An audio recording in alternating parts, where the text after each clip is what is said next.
Kapag sinabing Honda, syempre, papasok agad sa isipan natin ang Click 125. At pagdating sa underboard ay hindi din naman pahuhuli ang Honda dahil sila ang nagpakilala sa Supra GTR, RS150 at Winner X na umani ng pagsuporta at magagandang review sa mga Honda fanatics. Kaya naman naglabas sila ng bagong Winner R. Yun nga lamang ay kung dadalhin sa Pilipinas dahil sa Vietnam unang nilabas ang motor na to.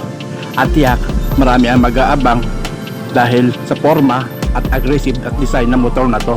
Bukod pa doon ay naka DOHC na ito or dual overhead cam na parang Rider 150. Yung iba kasi allergic sa single overhead cam, ang gusto DOHC.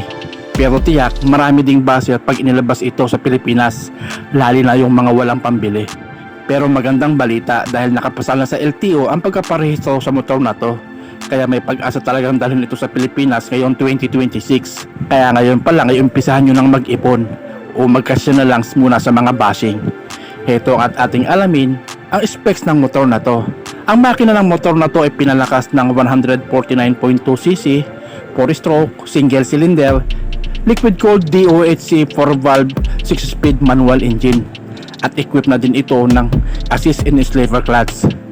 At may power ng motor na to na 15.6 horsepower at 9,000 RPM at maximum torque na 13.5 Nm at 7,500 RPM. Ang laki ng motor na to ay 2,013mm ang haba at 725mm ang lapad at 1,075mm ang taas.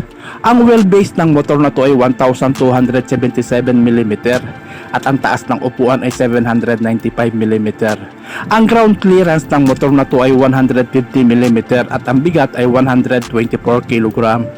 Ang fuel tank capacity ng motor na to ay 4.5 liters at ang laki ng gulong ay 90/80/70 ang unahan at 120/70/17 ang hulihan.